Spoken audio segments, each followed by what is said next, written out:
It is a pleasure for me to welcome you here to what we know is going to be an extraordinary evening. I want to thank you for coming and sharing this time with us as we annually present the Cranbrook Peace Foundation Award. This evening we are pleased to have a musical introduction to the program. The cast of Forgotten, a Detroit jazz opera, is presenting, and I introduce to you the musical director, Mr. Bill Meyer.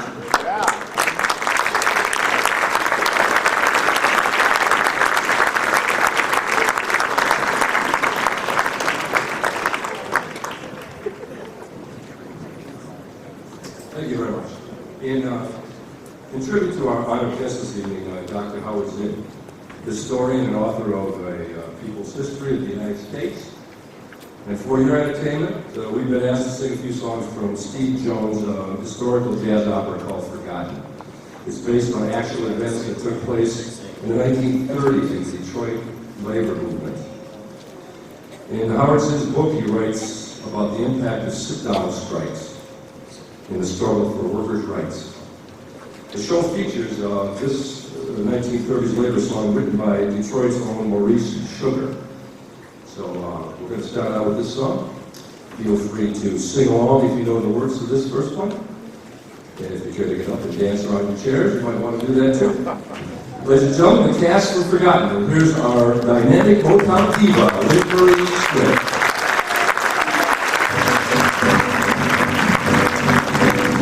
When the time came to a union man, sit down, sit down. When they give him a sack, they'll take him back. Sit down, sit down, sit down and take a seat. Sit down and rest your feet. Sit down, you gotta be. Sit down, sit down.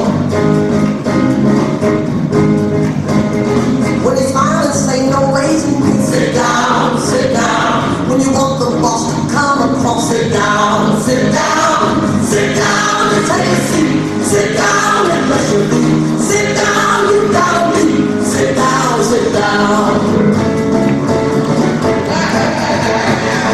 When the speed up comes, just twiddle your thumbs. Sit down, sit down. When you want them to know, they better go slow. Sit down, sit down, sit down. Take a seat. Sit down, sit down, you gotta be. Sit down, sit down. When the boss won't talk, don't take a walk. Sit down, sit down. When the boss sees that you want to chat, sit down, sit down, sit down. Just take a seat. Sit down and rest your feet. Sit down, you gotta be. Sit down, sit down.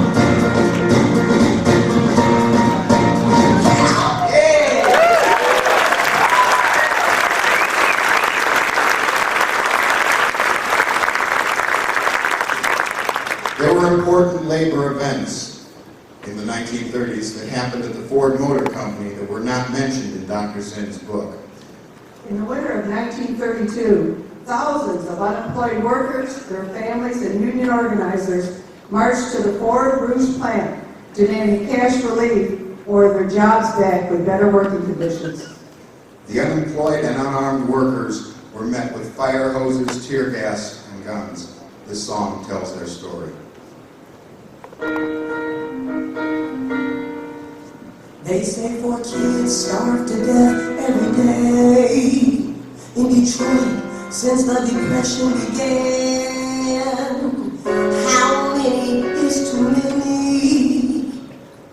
Will you take a stand? In March 1932, layoffs were bad. Ford had the worst year he ever had. Henry Sons had some promised relief. Hungry workers marched in the street. They called it the Ford Hunger March. We want bread, not crumbs.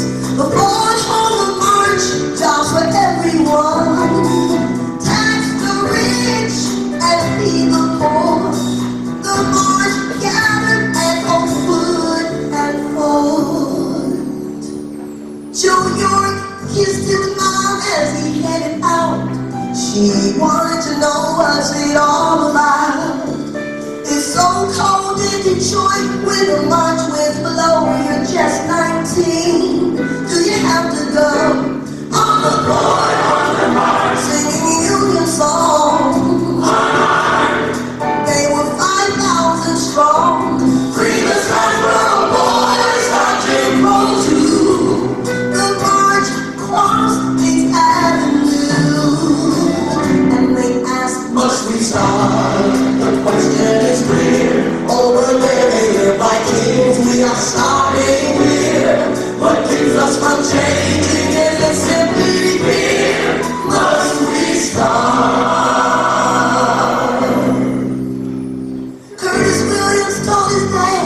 They were marching that day. His dad said he had something to say. Sometimes there are words you must say out loud. You are a man, and you make me proud. As a boy on the march, so thou said no way. The candid and the thugs had their way. The marchers screamed down near the road. No idea of what was supposed to know. Joseph Lazio still had a bandage on his hand. Last week he stopped the cop from evicting a man. His wife said, go and give him hell, Joe. Just give me a hug before you go. As a boy on the march, came up on gate 3. The cops and the goons had their way. The streets ran red, the sky was gray. 5 workers were shot and killed that day. Joe York, Curtis Williams, Jordan Blasio too. Joe York, Curtis Williams, we remember you. And they asked, must we start? The question is clear. The floors living there, when we're in who lives here. What keeps us from changing is it simply fear. Must we start?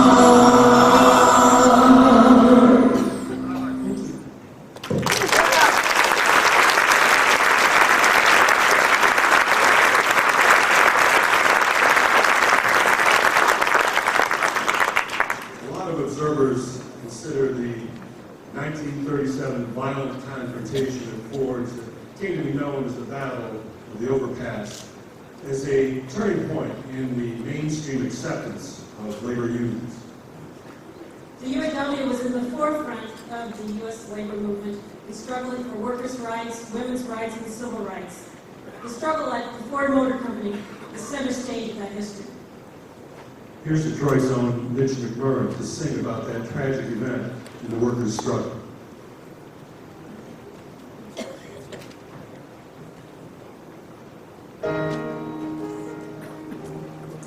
The union came to the overpass at Miller Road to spread the leaflets around. There's press, politicians, and clergy too, to keep peace and to keep the problems down. A minute and 400 thugs cut us off. They got roots around the winners too. And J.J. Kennedy died of his wounds. There's nothing that Bennett won't do. And they called it the Battle of the Overpass. There's no way that Ford can hide. They can break our bodies, but they can't kill the spirit inside. They're jealous, she'll tell you that the women were strong, but the thugs beat them black and blue. But the biggest mistake that the company made, beat the guys from the Detroit News. And now the news is all over the world, and what happens behind these walls is plain as day for everybody to see. Photographs, they tell it all. They say they're gonna kill all the reds, but then it's just the blood in the street. The anger of the forgotten, nothing to lose, nothing to eat. They spray his molten steel, pour over the top, the strength of can stop. Now they call it the battle of the overpass. There's nowhere forward can hide. They can break our bodies, they can't kill the spirit inside. How long must they kill our leaders, and the guilty then get off free? And why is the machine of justice run by the company? And what happens to this hole in my heart that cannot be filled? Why is this broken dream so hard to build? They say they're gonna kill all the reds, but red is just the blood in the streets. The anger of the forgotten, nothing to lose, nothing to eat. This red is molten steel, poured over the top, the strength of 100,000. Nothing can stop. Now they call it the battle of the overpass. There's no way forward can hide. They can break our bodies, and they can't kill the spirit inside.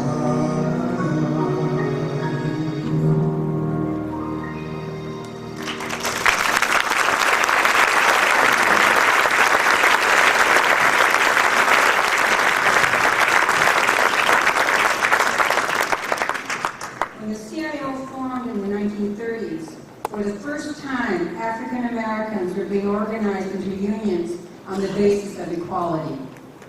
Many credit that effort and the effort on the part of the white workers to confront their own racism as being central to the success of the CIO. We win when we work together.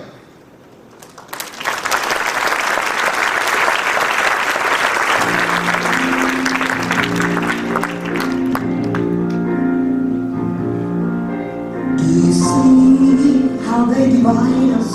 Some say it's part of the design. I dare you to cross that color line. I see we're walking down the same street. Will you take my hand? Divided we fall, together we stand. I think we're on to something that could transform this crazy world from being so mean. And together we speak louder than a machine. The battle lines are the clearest we've ever seen. Will you help build a future or give it to the machine? Singing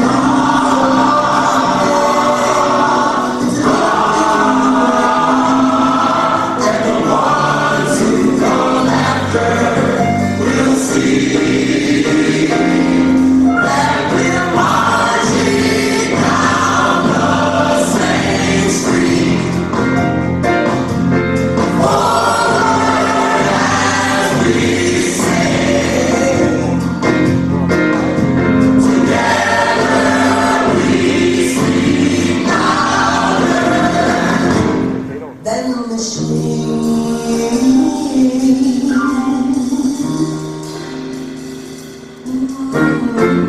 The battle lines are too hatred. We never find your way. Will you help build a love? The freedom of the day. I sing it hard.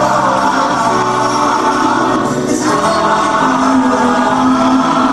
And the ones who come after will see that we're marching down the same street.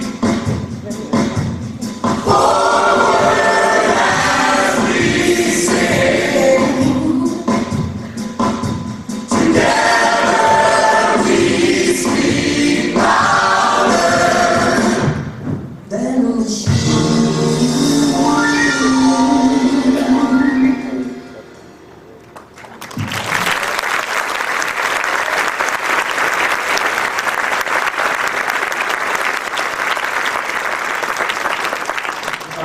Before we sing the last song of our performance here, I'd like to introduce you to the cast. These people are personally committed to this production from the beginning, and they're just part of the full production. There is a bigger set with sets, costume, stage presentation with a real live jazz band and everything.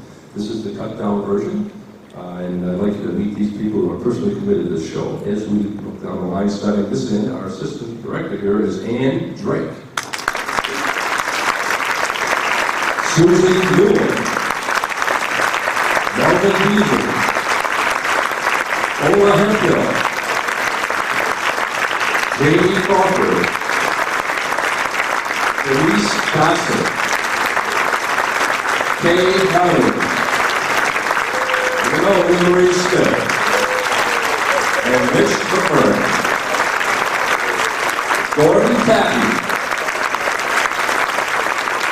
Little Sam Kirkwood, and Stephen Jones, knocking out the show. My name is Bill Meyer, I'm the music director. This show was written by Steve Jones. Steve Jones is an East Coast writer, performer, and at least Brian directs our shows. And we have a phenomenal person in town here who, if it wasn't for him, we wouldn't have this show, to be honest. He's dedicated much of his time to making sure the show gets put on. We want to give him a great acknowledgement. This is Dave Elson, our producer.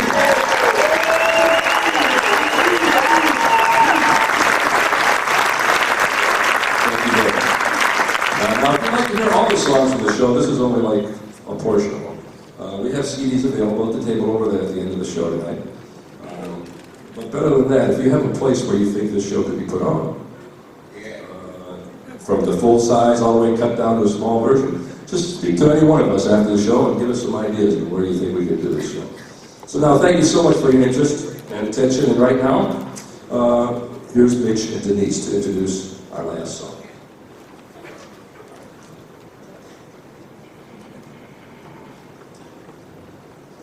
The show ends actually with a tribute to Louis Bradford, the Methodist minister and union activist who was murdered at the Ford Rouge plant. But it also honors all those activists and workers who went before us in the struggle. By remembering those who came before us, many of them are own family and relatives who fought for peace and justice, equality and workers' rights. We honor their vision and show our appreciation for the sacrifices they made. Here is the cast from Forgotten. We remember you.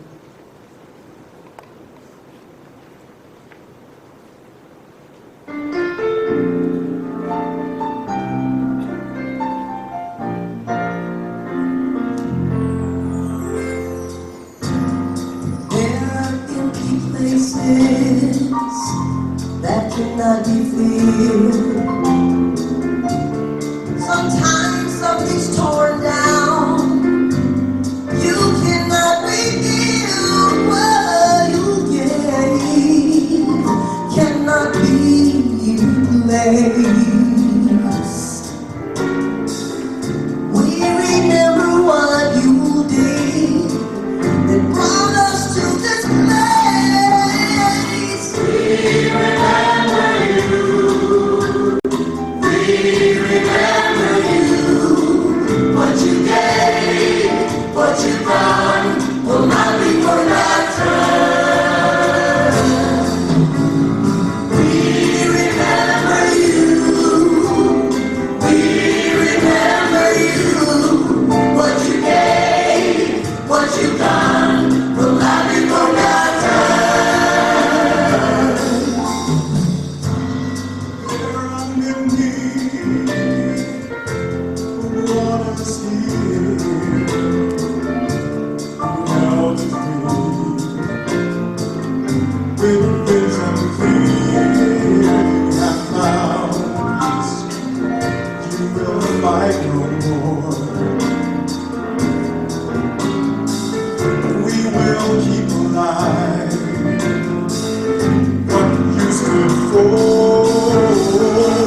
have had the opportunity to see the entire show, and I would certainly encourage you to visit the production the next time that it is available. We are here tonight because this is a special night for us. And one of the ways that we know it is a special night is because all of you are here.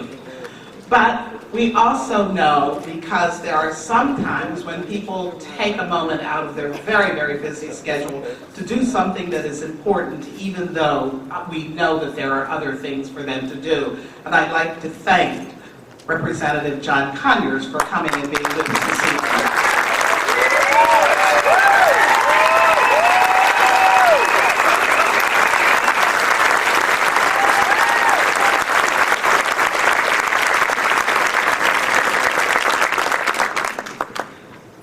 Many people have an impact on their communities and on their organizations. I first heard the name Howard Zinn when I went to Spelman College in 1992. They were still talking about him 30 years after he left the institution. So that shows you some of the impact that a single individual can have. Right here in our community, we have an individual who has a similar kind of impact, and that is the founder of the Cranbrook Peace Foundation, Dr. Felix Rogers. And so I'd like to call him to the microphone now to welcome you and to give you the annual report of the Cranbrook Peace Foundation.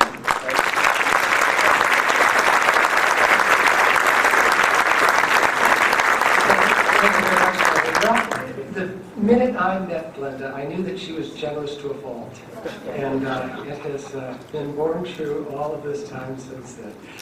I'm pleased to welcome all of you to the 18th annual lecture of the Cranbrook Peace Foundation, and I'm not a slow learner. In the 18 years I've given this report, not a single person is here to hear my report, but they're here to hear the speaker who comes as our special guest. And so I will do my best to keep my remarks brief. I can't resist thanking not only Glenda, but Silas Norman and Emma, Dr. Zinn, Dennis for joining us on the podium tonight, because it's been a real gift of time for each of these individuals to be part of our program that we have here tonight. I also have to say how great it is to look out and see such a large group of people. A few years ago, we worried about the grading of the peace movement. Tonight's got a distinct air of blue jeans, and I think the color change is good for us. We've got a lot of young people here who have been part of a new outreach.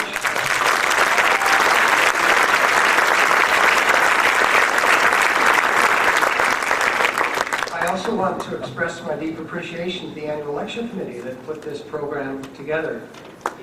Let me just finish to tell you why it's so important, because a little over a year ago, at the Cranbrook Peace Foundation, which works on a committee basis, I would attend every committee meeting.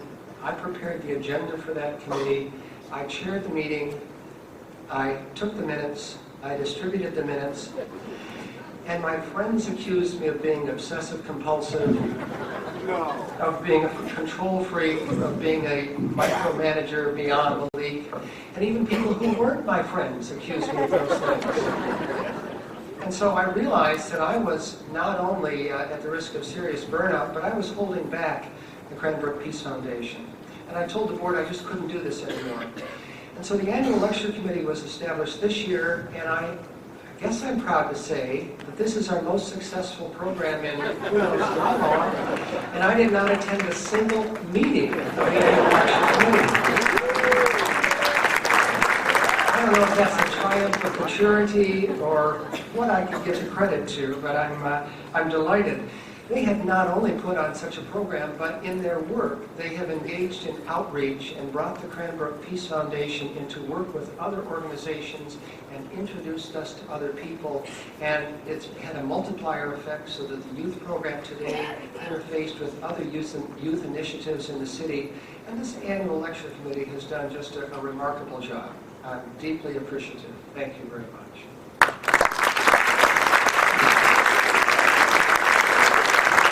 I also need to introduce a remarkable young man who joined us this year. and that's Matt Heroff. Matt is nominally the Director of Development, but lately he's been doing just about everything for the Cranbrook Peace Foundation. Besides seeing to all of the details of tonight's program, he has also developed our website and allowed us for the first time to have people order tickets online. The website has been rejuvenated, so we now have lots of sources of information there. It's apparently user-friendly enough that I've been told even I could navigate the website and add things to it. So we're looking forward to that as a vehicle for future communications.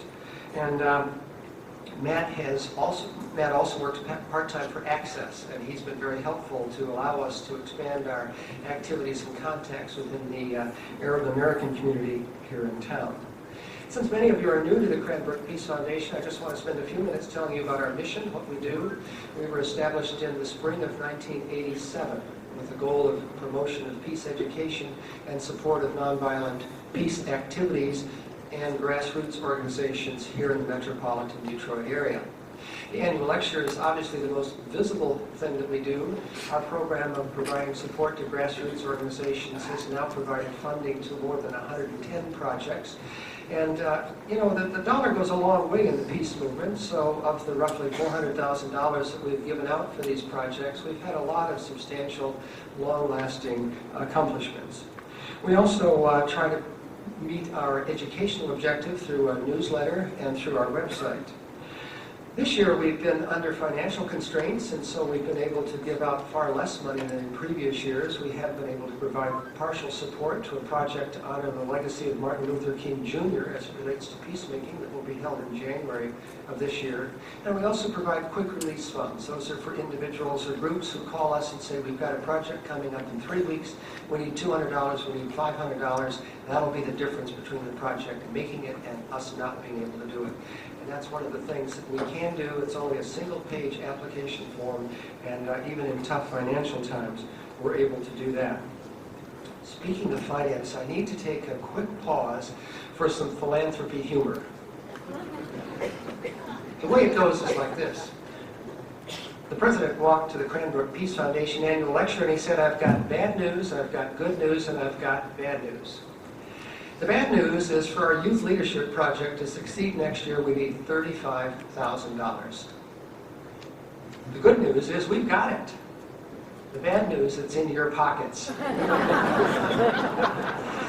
So now you've got a flavor for, we got doctors' jokes and lawyers' jokes. Now you know when you're at that party and you see a group of people really having a good time, those are the development officers. They're the ones that know how to have a good time and have that fun sense of humor.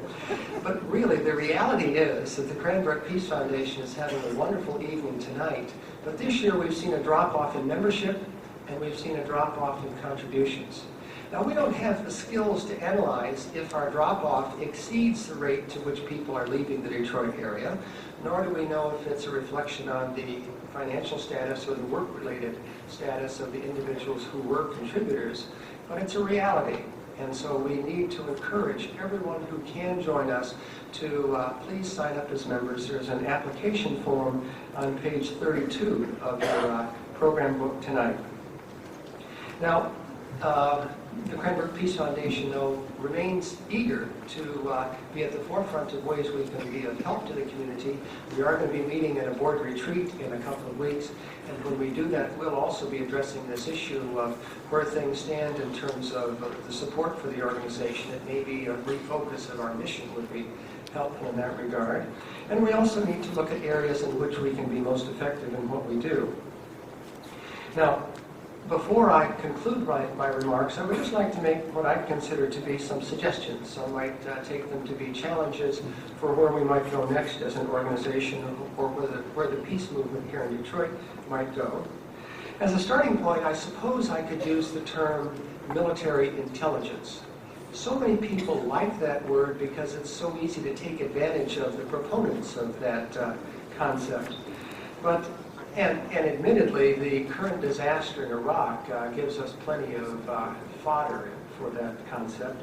But I bring it up in order to promote the corresponding phrase for us, which might be peacemaker wisdom. Now, if we want to make fun of military intelligence, I think we should ask ourselves, what have we done in terms of peacemaker wisdom? After all, George W. Bush said that 9/11 changed everything and we need to change the way we respond to the world, and just because he didn't doesn't mean that we shouldn't. And I think we need to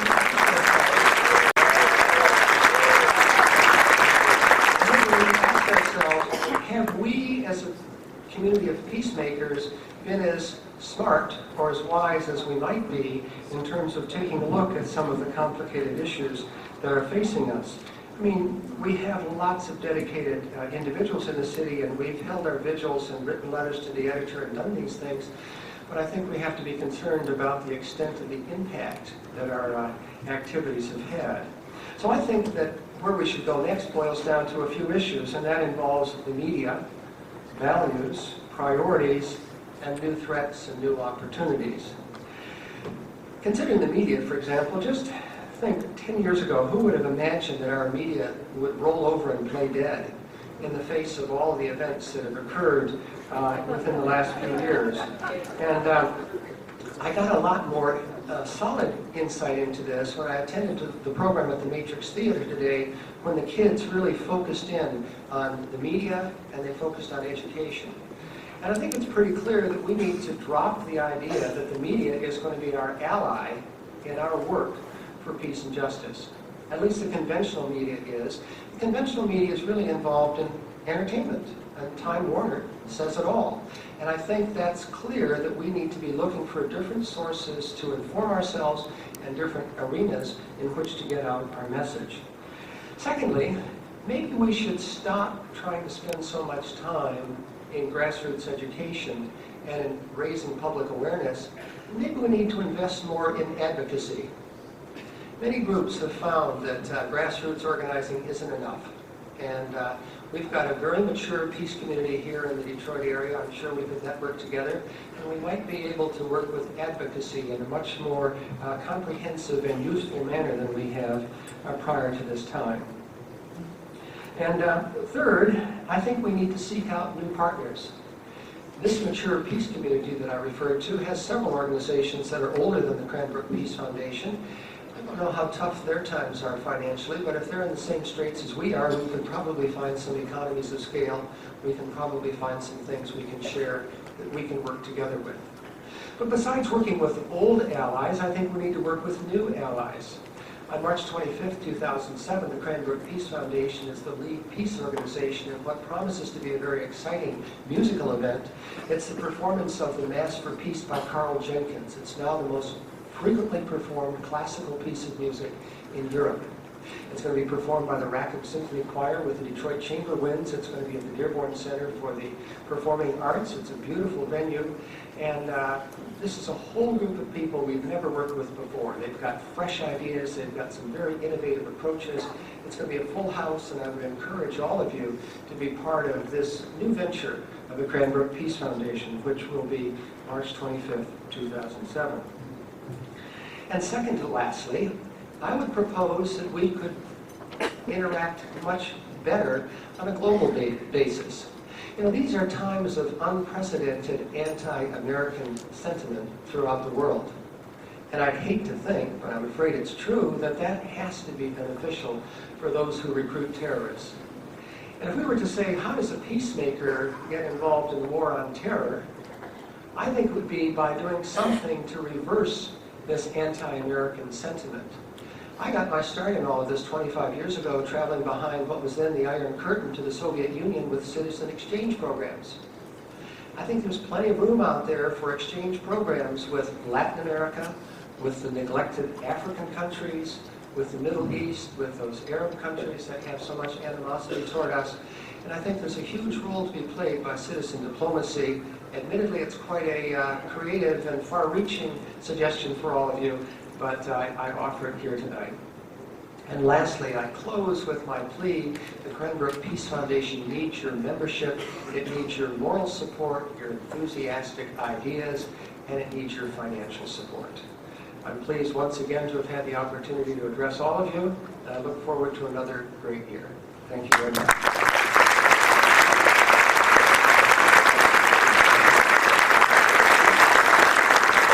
Thank you, Dr. Rogers.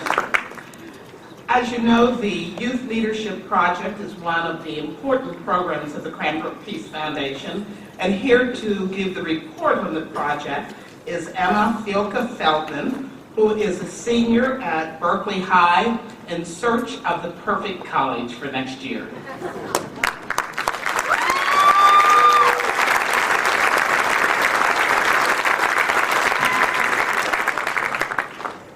Thank you very much. Please stand up if you're under 30. Wow.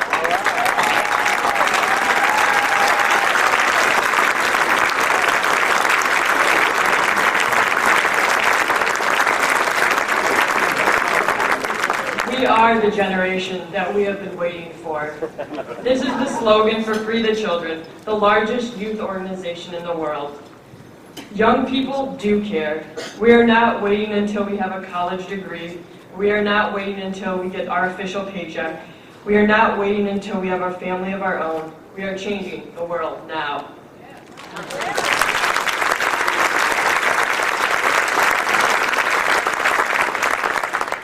I do not like hearing that adults are excited for what we are going to do when we are older. Adults should be excited about what we are doing now, and we are doing great things.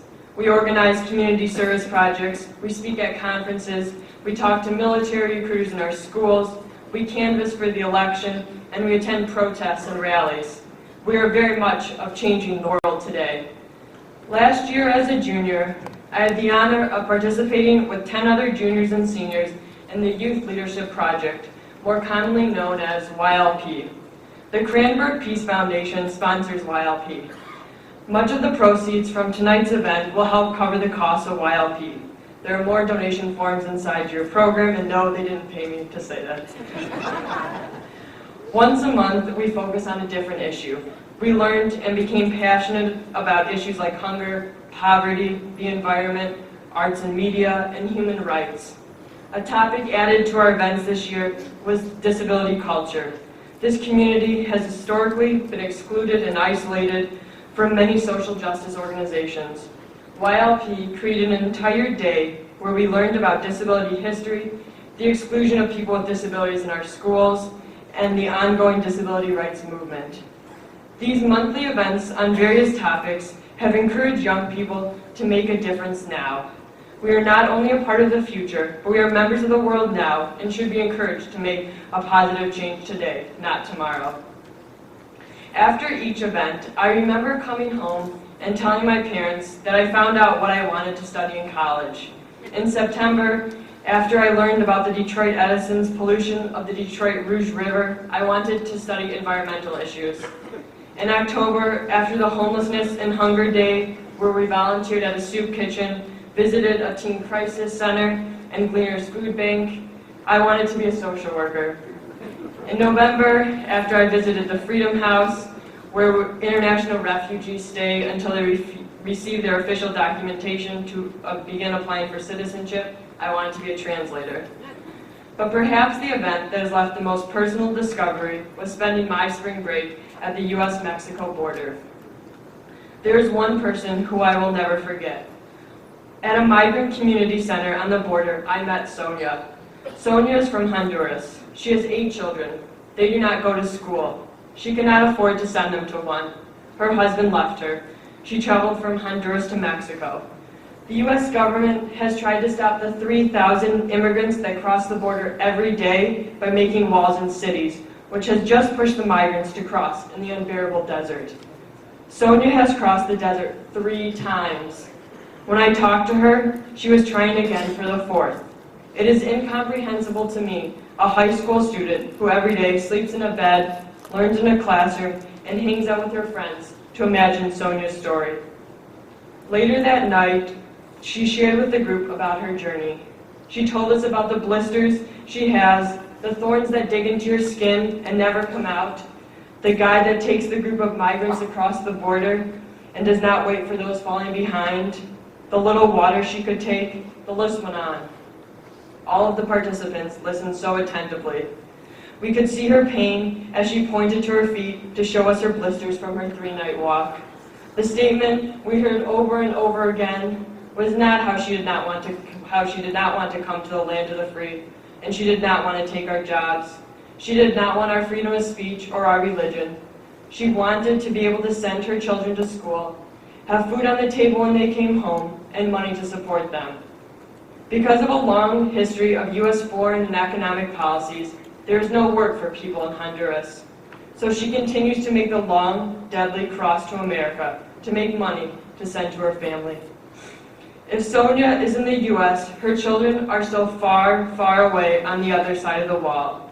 One day, I truly hope there will be no walls or borders. There will be jobs with living wages, schools, and health care for everyone, and strong families.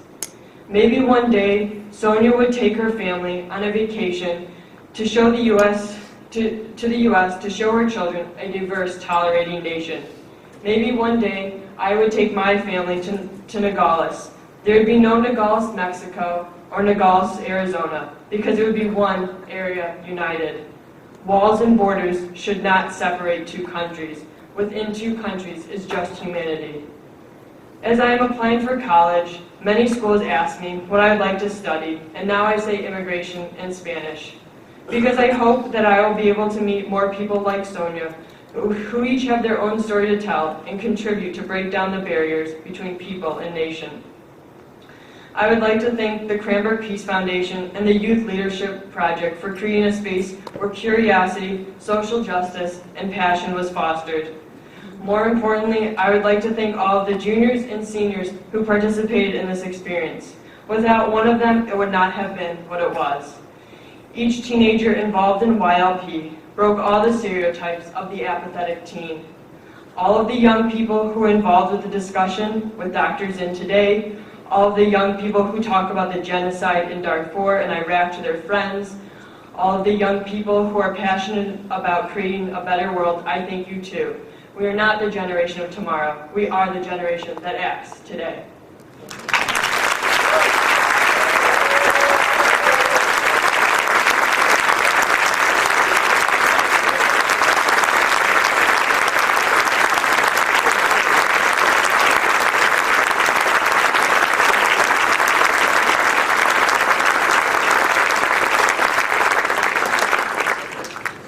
Thank you, Emma. Those are very powerful words. And as I was listening, I was reminded of the many writings of Dr. Grace Lee Boggs asking all of us to empower young people to take control of their lives and their community. And I'm so pleased to see that Dr. Boggs is here to have heard you and to see that this is exactly what she's asking all of us to encourage.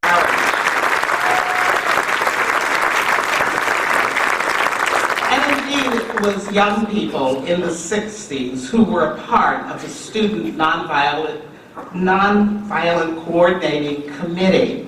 And it was through that enterprise that Dr. Silas Norman met Dr. Howard Zinn. And he is here to introduce Dr. Zinn.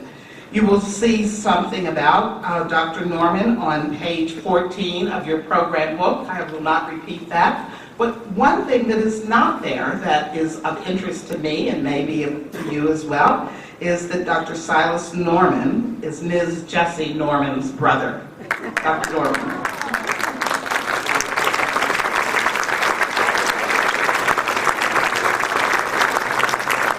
Thank you, Dr. Price. Members of the dais, ladies and gentlemen, my brothers and sisters, members of the Cranbrook Peace Foundation. This is an awesome responsibility, and I take it as a privilege. I know that they are, as I thought about this as I prepared to determine how I was going to do this, it's really awesome to stand before an audience of activists such as yourselves. Introducing Dr. Zinn is probably not the right way to say it. He's already been introduced. You know his writings, you know his what is on the media, you know his activities throughout his life. It's more about presentation, and I thought I would just take a few moments. I don't need to go through his biography. It's in your written materials, etc. I don't need to repeat that. But I do want to repeat what he means I think, to me and what he means to, what he means to many of you. When you asked the young people who were, persons who were under 30 to stand, I could not help but remember that it was at that stage of our lives that those of us in the Student Nonviolent Coordinating Committee had the opportunity to meet Howard Zinn, to have him become a part of us, to become a mentor, to become a friend. And so I accept this awesome responsibility, and I'm going to try, in a situation like this, one wants to talk about a lot of things, but it's not about SNCC, it's not about me, it's not about a lot of things, it's about Howard Zinn tonight. The Student Nonviolent Coordinating Committee, for which our speaker was a mentor and counselor, grew out of the modern civil rights movement that began with the student sit-ins in 1960. And much of our strength and action was undergirded by song. Much of the activist movement, much of the protest movement in this country has been undergirded by song. And there were a couple of songs I just want to mention in the context of this introduction. And one of the songs that we sang was, "They say that freedom is a constant struggle. We've been struggling so long, we must be free." The other was, "We who believe in freedom cannot rest." Little did we imagine that some 46 years later, for many of us who began our most significant activism in 1960 or so, that we would be fighting the same battles over and over again. That after having secured the right to vote, that they would find a way to neutralize us, and they'd steal them, and they'd find other ways to disenfranchise us by whatever deception and whatever means necessary. There's a proposal on the ballot in this state, a proposal 2, which proposes to turn back the clock on affirmative action. And at this time when we have finally begun to level the playing field a little bit for those who have been left out. The time that we have finally begun to get some movement towards gender equality.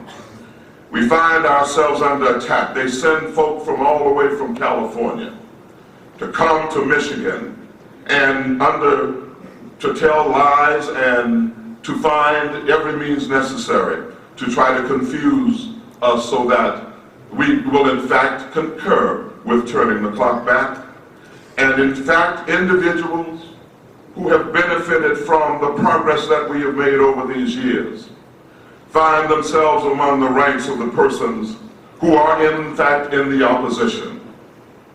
And so they didn't hear Dr. Zinn's autobiographical statement that one cannot be neutral on a moving train. They, in fact, have decided, many of them, powerful persons who have benefited from this, decided to sit it out and decided not to say anything. And so you have those who've decided to be in opposition and those who've decided to sit it out. They haven't gotten the message yet.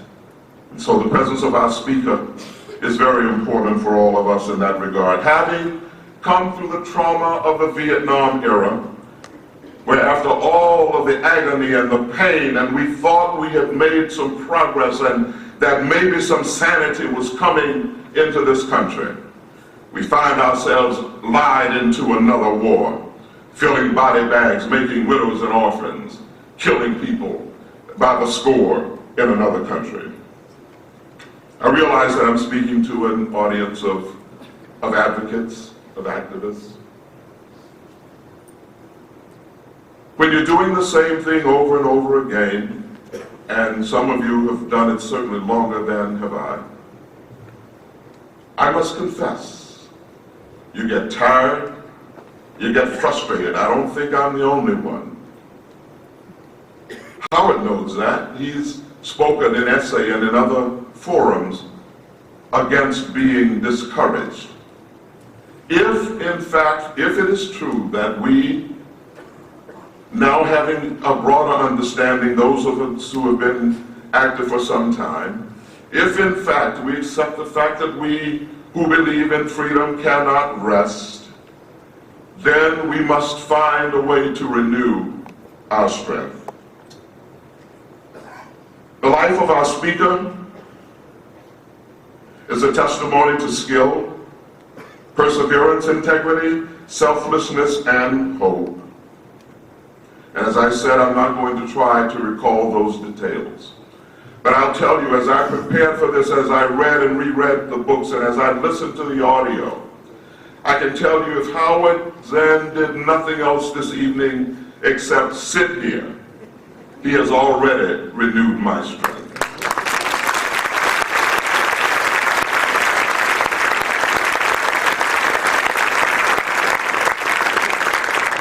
I said to him, I'm sure that somewhere, somebody's already figured out to have in their curriculum the study of the life of Howard Zinn. If they haven't, you know, somebody needs to do that. Some of us are old enough to remember the teach-ins. To understand Howard Zinn, you need a teach-in. You need a lot of teach-ins.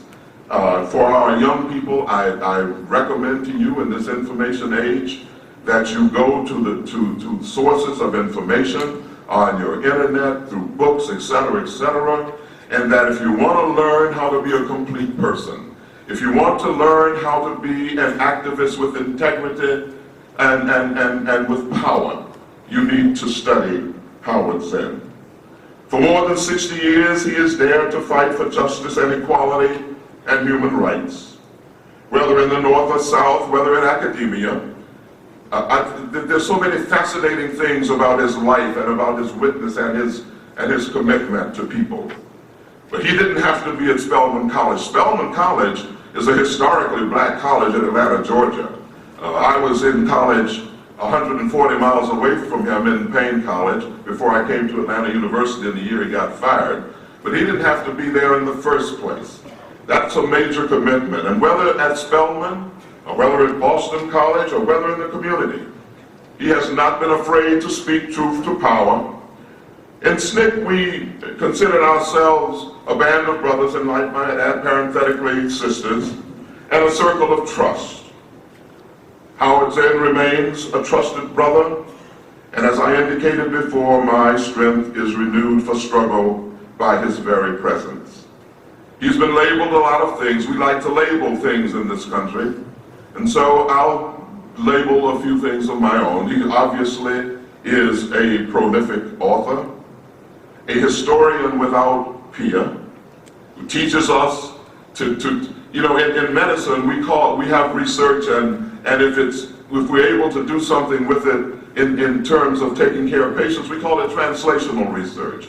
Well, I consider Howard a translational historian because he makes it real for us, and we can put what he says to us in his prophetic words and his keen insight on what is going on in this world. He can put it in the terms that we can in fact use to make our lives better and to become better activists in the task that we assume, not because we necessarily have chosen. I'm not sure how many people in this audience have chosen to be activists.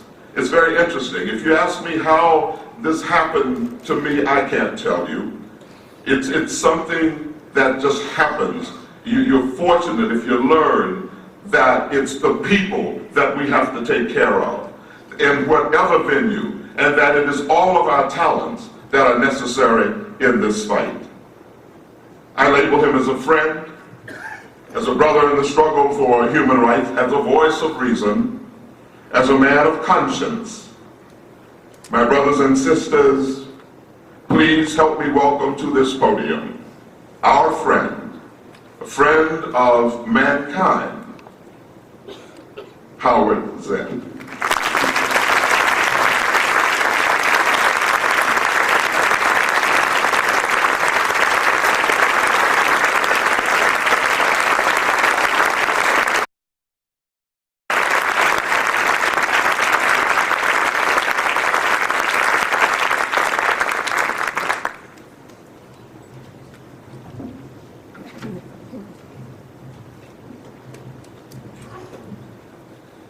Well, thank you.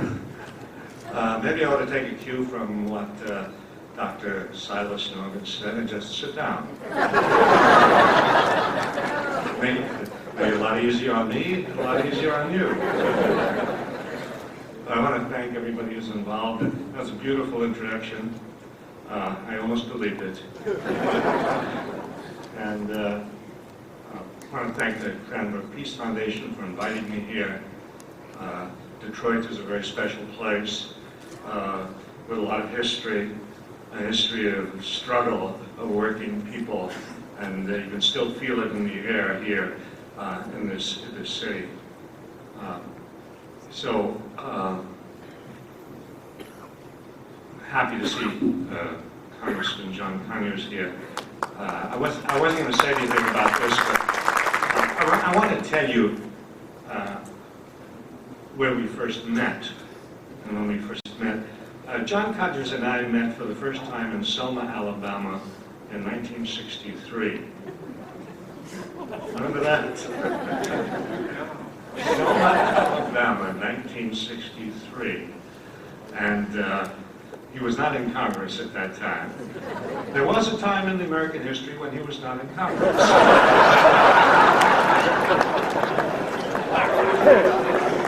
And he was a young lawyer, introduced to me, oh, here's a young lawyer from Michigan. And I was there from, with SNCC, as Silas said, the Student Nonviolent Coordinating Committee. It was Freedom Day in Selma in the fall of 1963, which meant it was a very special day. It was a day when black people from all over Dallas County were coming into the county seat, Selma, to do something very rare and very courageous, to try to register to vote. Imagine, to register to vote, something very special had to take place. People had to be given the courage to come together on that day to face a long line of cars of the state troopers, to face the deputy sheriff and his men. And it was like a war was taking place on this street in front of the county courthouse. And as if, there was an enemy there. The enemy were old black ladies and women carrying their kids and young men and the people who wanted to vote. They were the enemy. And there was the army brought out to intimidate them and to arrest some of them and beat some of them and cattle prod some of them. And John Conyers was there that day. And that was the first time I met him. And it was a day to remember, a day of courage and commitment and the next time I saw him was in Washington, D.C. Not too long after that. I was in Washington, and I was doing some, I don't know, political something, and I ran into John Conyers. And I said, oh, what are you doing here? He said, I've just been elected to Congress. Here I was in the office building, in the building in Congress, in the House of Representatives, and I'm asking him, what is he doing there? And I followed his career ever since, and I must say, in a Congress that doesn't give you much cause for pride, I've always been proud of the way he has stood up and what he has done.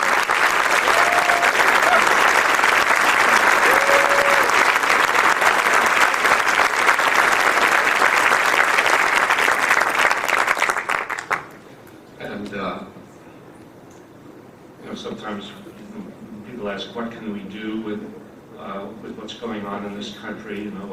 After all, the country has been taken over. We're not, we're an occupied country. People know Iraq is an occupied country. The United States is an occupied country.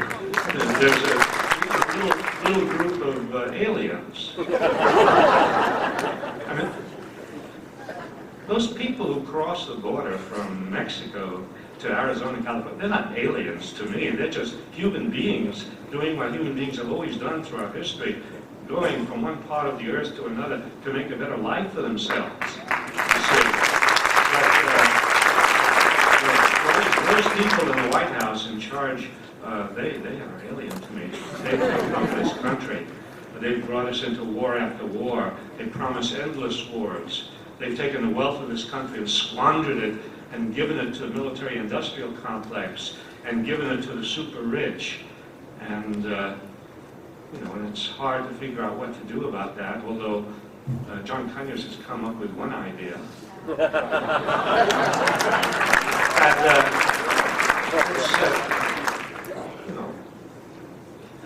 It's not a drastic remedy.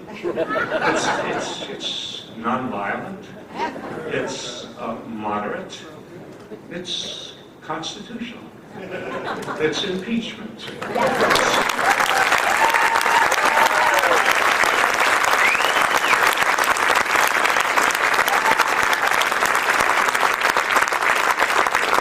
Let's call it double impeachment. Work with Nixon. And,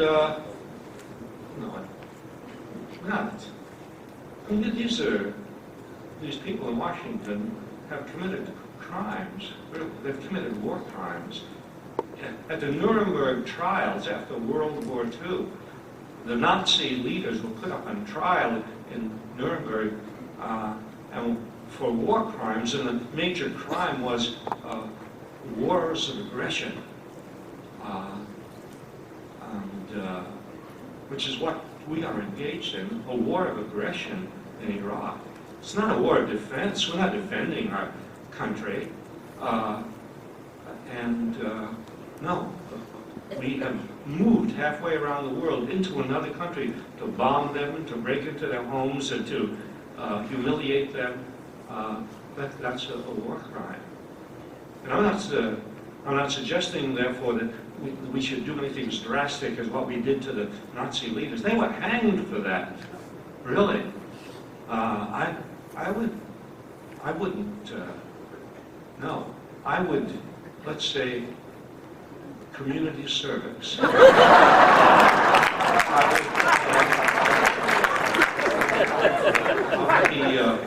Maybe have George Bush spend a year in a homeless shelter. I would even learn that not everybody in this country lives on a ranch. And then we'd have Dick Cheney work at the same shelter so we can tell Bush what to do.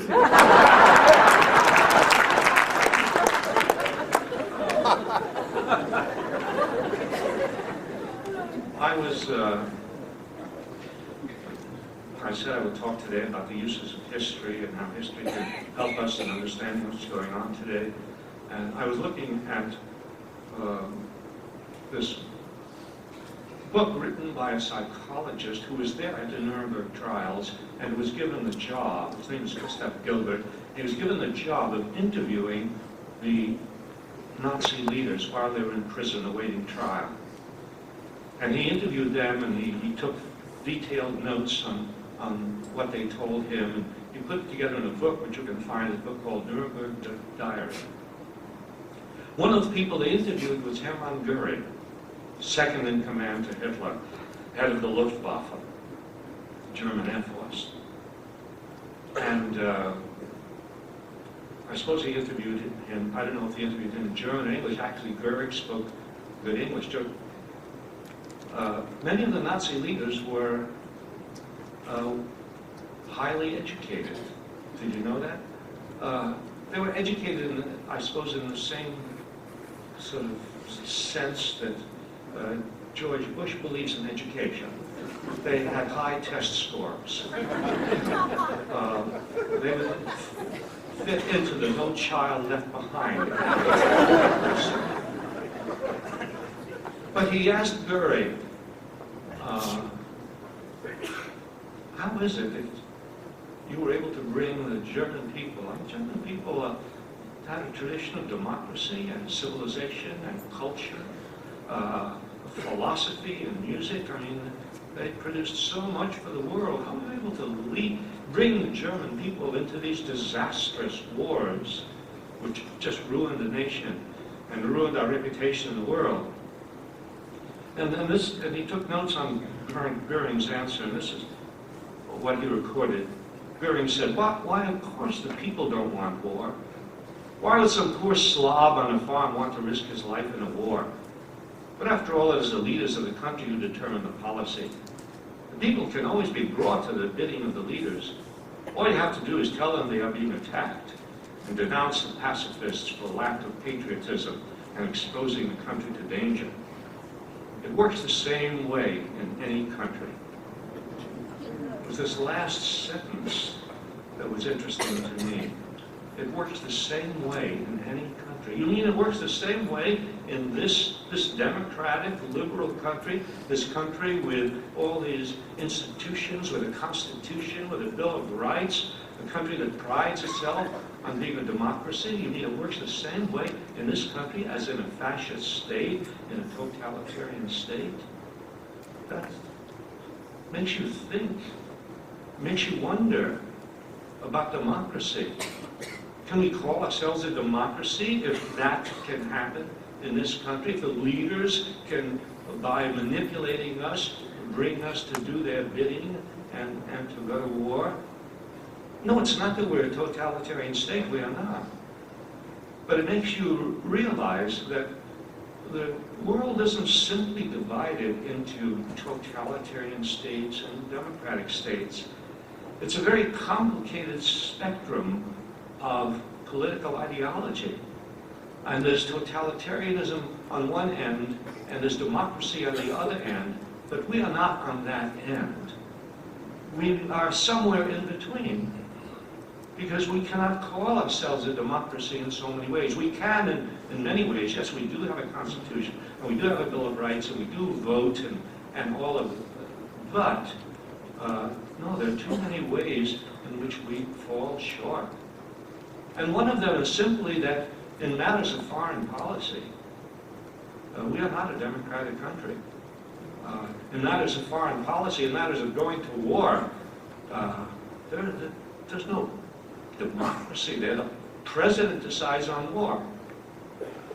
The president and a small group of people around him decide on war.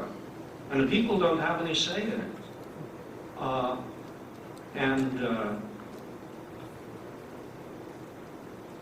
What about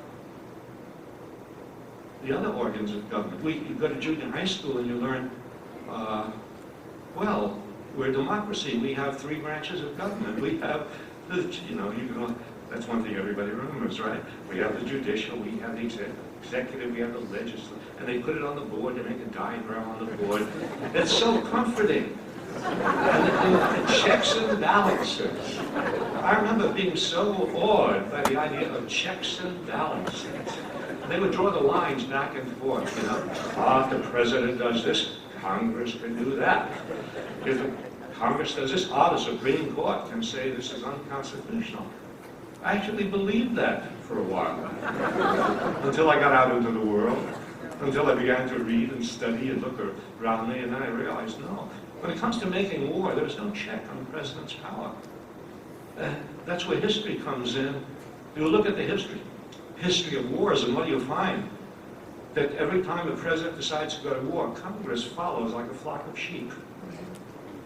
With very, very little or no dissent. You go back to the Mexican War of 1846, and Congress spends 1 hour discussing the war, see. And you bring that right up to the present day, right through every war. No, Congress cannot be depended upon to check the president's disposition to go to war. This is not what James Madison had in mind. And James Madison, the father of the Constitution, when he was writing into the Constitution the principle that it's the job of Congress to declare war, he gave the reason for that. He said the reason for giving Congress the power to declare war is that the president is going to have a natural disposition to war and must be checked. Well, no, the president has not been checked by Congress. So what about the Supreme Court? If a war is unconstitutional, well, this is what I learned, right? It's the job of the Supreme Court to decide what is constitutional and what is not.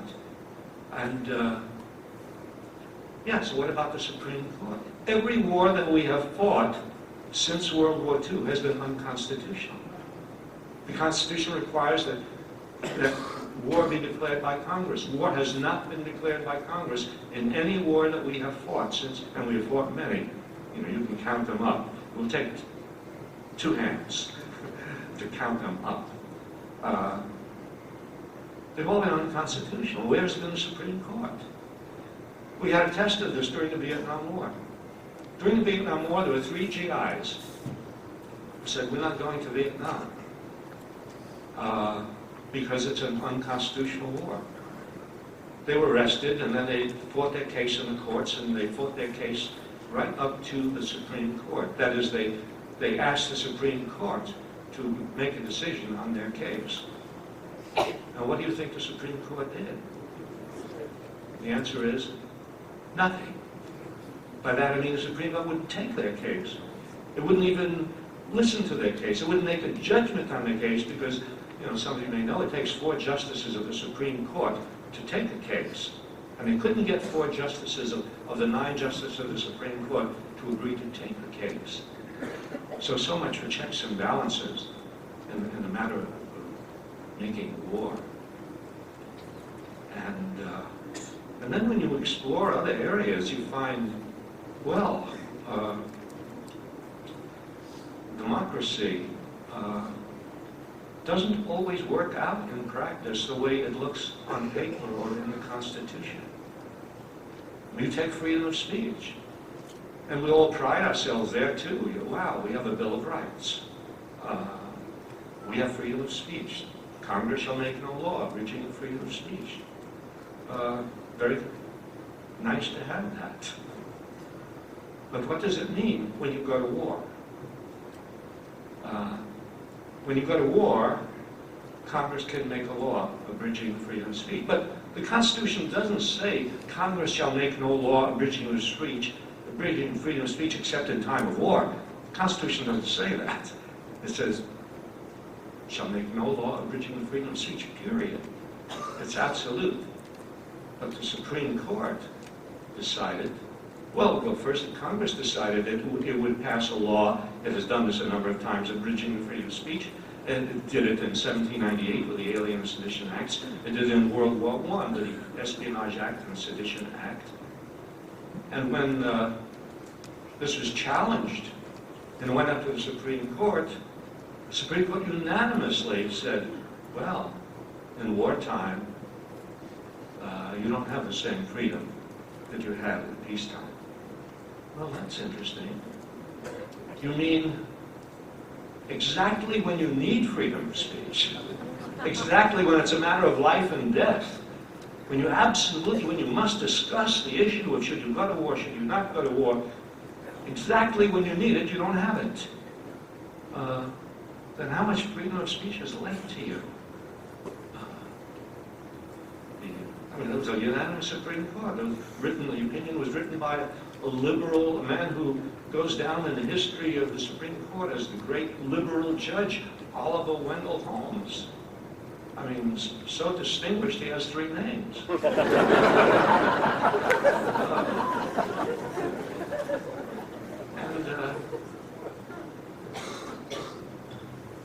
So a man who distributed leaflets during World War I, a man who distributed leaflets on the street in New York opposing the draft, is sent to prison for 10 years. Eugene Debs, the great socialist leader and labor leader, sent to prison for 10 years for making a speech against war. He made a speech which said this horrible thing. He said, the master class makes the war, the working class fights the wars. And for that, and Holmes singled that out, you see, as evidence of the fact that he had to go to prison for 10 years. So democracy is something we have to think about very carefully. Not assume, oh, we're a democratic nation. No, democracy is something you have to fight for. So it's something you have to ask for fulfillment of the pledges made in the Constitution. The things that are said in the Constitution are not realities, they're promises. And they don't get fulfilled unless the people force the people in government, the leaders of government, to fulfill them. That's very important.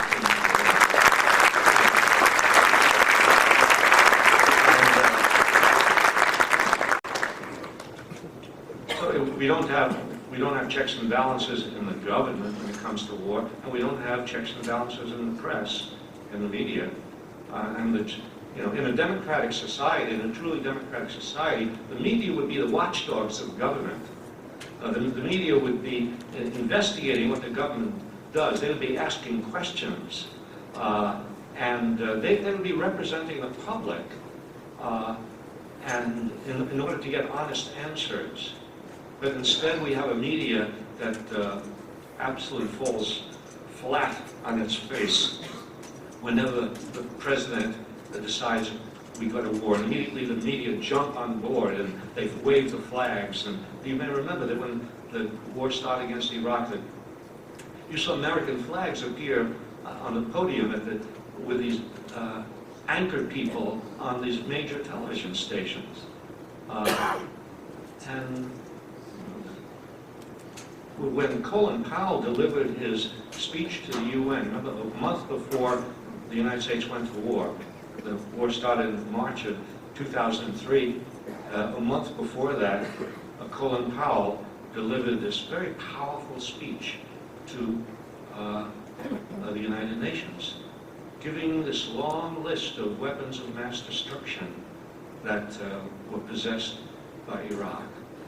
It was enormously impressive. Gave all the details on how many gallons of this and how many canisters of this and so on and so forth. It was probably the longest list of falsehoods ever uttered before the United Nations. Really. Turned out to be true. False. Did the newspapers question him on this? Did the newspapers the next day say, where is his evidence? After all, 2 years before, when Colin Powell was being nominated for his job, 2 years before, Colin Powell had said, Iraq is a beaten and weak country. Now suddenly they have all these weapons of mass destruction. And in between, in those 2 years, hundreds and hundreds of inspections had been carried out by the UN inspection team that couldn't find weapons of mass destruction. So why weren't the newspapers asking questions? Instead, the New York Times fell all over itself with admiration for the speech that was made before the UN. The Washington Post said, I don't know if I have the words here, it is hard to imagine how anyone could doubt that Iraq possesses weapons of mass destruction. Well, so we can't depend on Congress, we can't depend on the Supreme Court, we can't depend on the media. Well, it suggests we have to depend on ourselves, as always. We have to depend on ourselves. We have to depend, and on those few people in the media, those few intrepid and daring people who work in alternative media, who will ferret out information, the I.F. Stones of our time. I don't know if all those people who stood up who were under 30 know who I.F. Stone was. He was one of the great journalists of this century, and you ought to look him up. I.F. Stone. Google him. I never thought I would say this to you guys. I never. Google him. What a...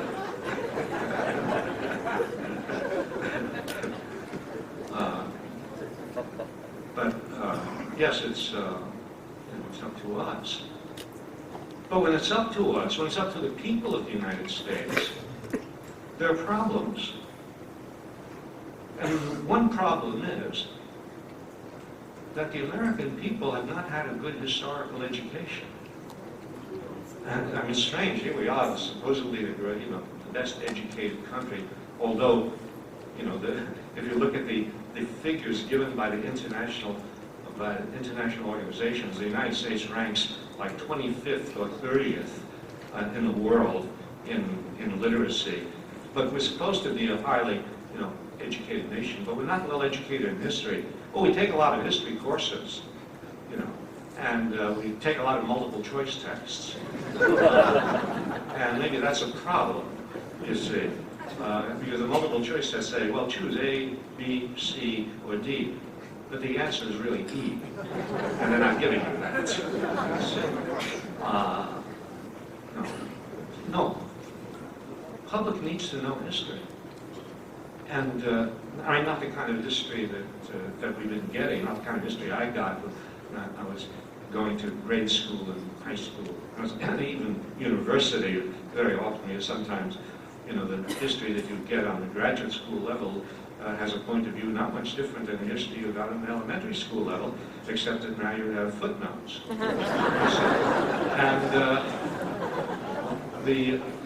But I don't mean history that reveres Andrew Jackson, they still, all the age of Jackson, democracy. Jackson, the racist, the slaveholder, the killer of Indians. And Jackson, one of our heroes. Theodore Roosevelt, one of our heroes. Theodore Roosevelt, the lover of war. The man who approved of massacres taking place in the Philippines in the early part of the 20th century. But, on any list, they always drawing up lists of presidents, who are our favorite presidents and so on. Theodore Roosevelt was always up there. I mean, no, not that kind of history. History not where Theodore Roosevelt is a hero, but where Mark Twain is a hero, because Mark Twain protested against the war in the Philippines. History not where Woodrow Wilson is a hero. And, Woodrow Wilson presented in all the history books that, he was an idealist. Really? And it's interesting how these things get repeated again. If something is repeated often enough, you actually believe it. Wilson, an idealist. Wilson, the man who sent gunboats down to the Mexican coast to bombard the city of Veracruz. Wilson, who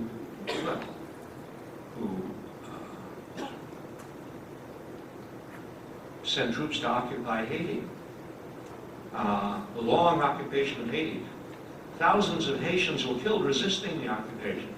Wilson, who sent troops into the Dominican Republic in 1916 to occupy the Dominican Republic.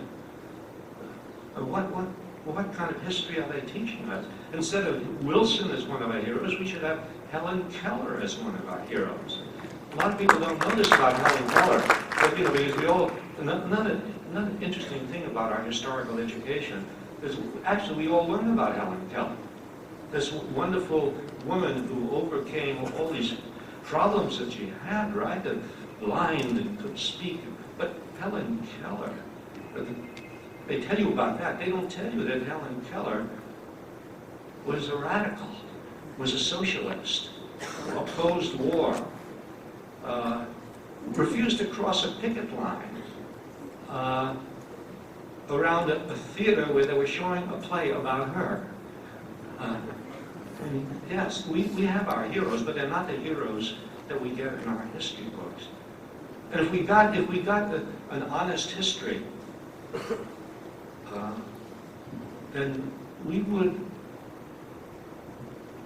not be so naive when the president got up before the microphones and said, we must go to war for liberty, for democracy, or to overthrow this tyrant, or because we're in danger. If we knew some history, we would immediately, as 80% of the American people did, jump to that and say, well, yeah, sure. No, if we knew some history, we would know how many times the president has come before the nation and said, we must go to war for this reason, for that reason, or the other reason, and the president lied to us about the reasons for going to war. We would learn about the Mexican War. We would learn about President Polk saying, we're going to war against Mexico because there's this clash on the border, and they fired on our, there's always an incident, that they can point to, remember Vietnam, the Gulf of Tonkin incident. There are always incidents that, and we've got to go to war. And we said, well, we're going to go to war to civilize the Mexicans. And we're always civilizing other people. We would know about the history of the Mexican War. We'd know about the history of the Spanish-American War, which is, the president said, well, we're going to liberate the Cubans from Spain. We all learned about the Spanish-American War, right, 1898, that we're going to liberate the Cubans from Spanish rule. Well, there's some truth to that. We actually did liberate the Cubans from Spanish rule, but not from our rule. The Spanish were out, we were in. Spain was out of Cuba, and United Fruit was in. And the banks were in, and the railroads were in. And from that point on, Cuba was an American, really, not officially a colony, but virtually a colony of the United States. Through dictator after dictator. Dictators in Cuba never bothered us until that terrible moment. You know, we were friends with every Cuban dictator until that terrible moment when that man took power in Cuba in 1959. Now suddenly we're against dictatorship. You see, no, we're not told the real reasons for going into war in these places. The real reason for going to Mexico was very simple. Polk wanted California. Can't blame him. He wanted all of that beautiful territory in the Southwest. Arizona and Colorado and Nevada, yeah, that belonged to Mexico. A lot of people forget that. All that area belonged to Mexico, you see. And now we're building this wall to prevent the Mexicans from coming into the territory which we stole from them.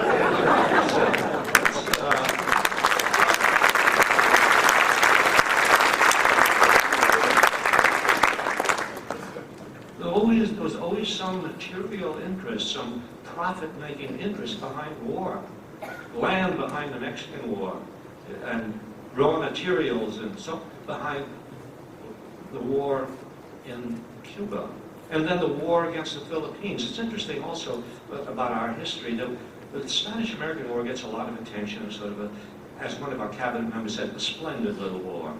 Short, victorious, you know, the Rough Riders and all of that. Very little attention in history to the war in the Philippines, which was not a splendid little war, which was an ugly, long war, years and years, the first years of the 20th century, in which we massacred Filipinos. 600,000 Filipinos died in that war for the United States to conquer the Philippines and to occupy the Philippines. Then for the next 50 years, next time any president says we're going to occupy this country in order to bring democracy to it, remind them of the Philippines and remind them of the dictatorship after dictatorship in the Philippines. And the reasons given, oh, well, President McKinley said, God told me to take the Philippines. I guess maybe Bush did study history. Maybe that's where he got the idea. Because you know that Bush at one time, this was reported in the Israeli newspaper Haaretz, they reported the Palestinian leader told them that he'd spoken to Bush. And Bush told him, God told me to strike Al-Qaeda, and I did. And then God told me to strike Saddam Hussein, and I did. Well, it's hard to believe, you know, that God really had that personal conversation with George Bush, but he believed it. That's dangerous. When somebody sits on 6,000 nuclear weapons and thinks that God gives him advice, you really have to worry.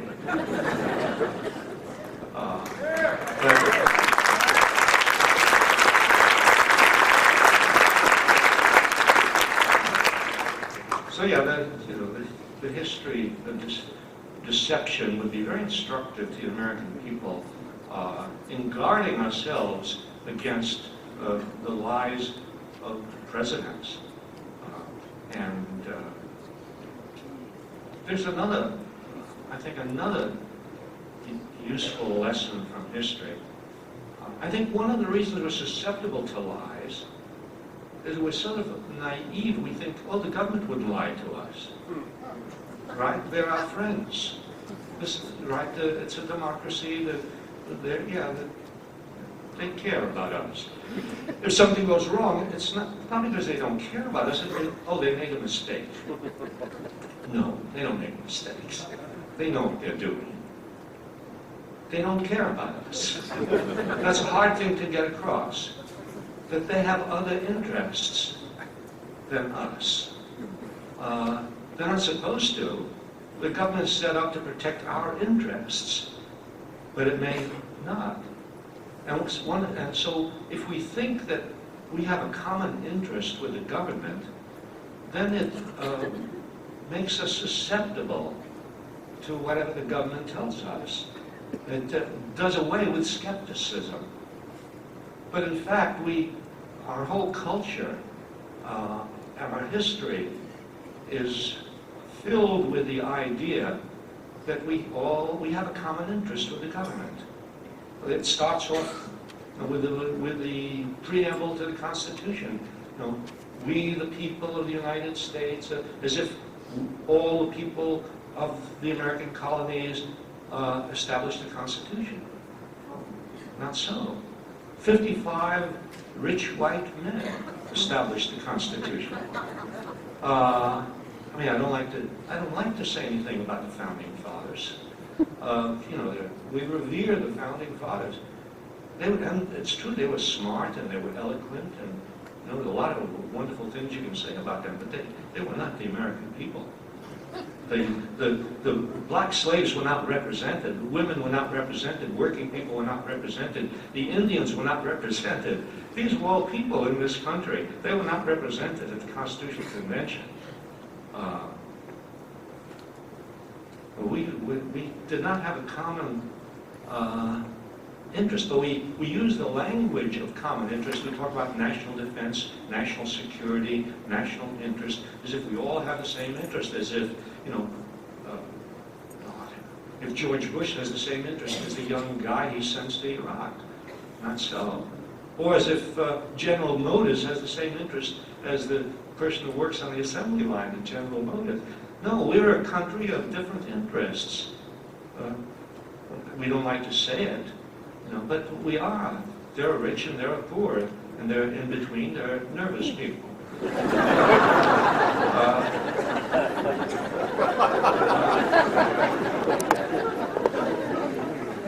And this goes way back. Before the American Revolution, we weren't one great united country that fought England for independence. It wasn't that way at all.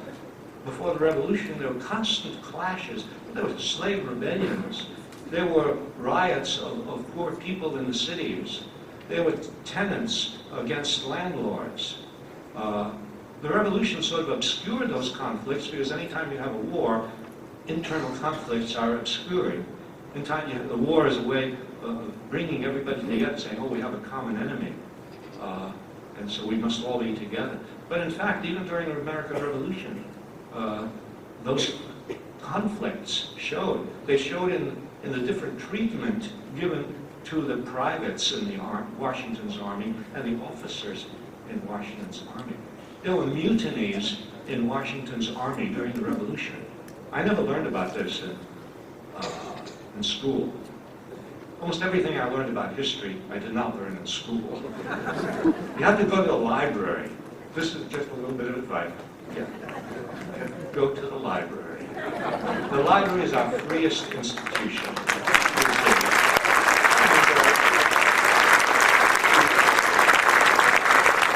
There were mutinies of thousands of soldiers in Washington's Army. Thousands. These are big events. Because they were not getting food. They were not getting shoes. They were not getting paid. And they could see that the officers were living high on the hog. Really. And so, yes, they mutinied. And then after the war, those conflicts continued. After the war, the soldiers came back, and many of them became small farmers, and they found that promises made to them when they enlisted were not being kept. Isn't it interesting? That same line going from the revolution through all the wars, through all the wars, to the bonus army of 1932. The soldiers, veterans of World War I, saying, "Where is our bonus?" And the Vietnam War, and the present war, the soldiers being made promises to, and then when they come back as veterans, they're forgotten about. This is what happened in the Revolutionary War. And so there were rebellions after the Revolutionary War of farmers in western Massachusetts. Probably, maybe you all heard of Shays' Rebellion. Maybe it appeared on one of your multiple choice tests. But Shays' Rebellion, farmers, thousands of farmers in western Massachusetts were rebelling against the rich who controlled the legislature of Massachusetts and were taking away their farms because they couldn't pay their taxes. So this has been a country of conflict between rich and poor, and a conflict in which the government has almost always been on the side of the rich. I don't like to say this, but it's true. If you look at the history of legislation passed by Congress all through history, legislation mostly has benefited the wealthy classes, benefited the corporations, huge land grants to the railroads, huge subsidies to corporations and the merchant marine. The military called out to suppress strikes and to, again and again, the government acting in the interest of the wealthy classes. I mean, there have been a few breaks in that, a few exceptions to that.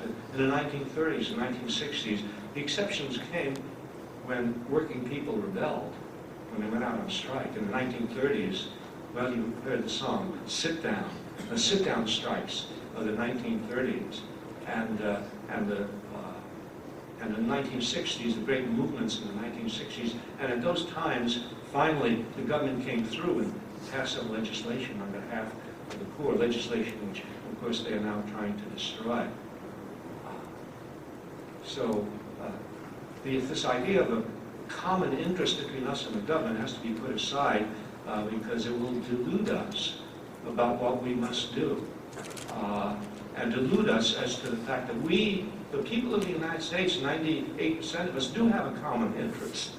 But we don't have a common interest with that tiny percent that really runs the country. So yeah, history is useful for understanding, overcoming our naivete, arousing our skepticism. And there's another psychological problem, an ideological problem that gets in the way of our seeing things clearly and seeing government actions clearly. And that is an idea that we all grow up with in this country. And that is that we are the greatest. We are the greatest. We are number one. We are the best. We are the most virtuous. We are the Boy Scouts of the world. We will help countries across the streets.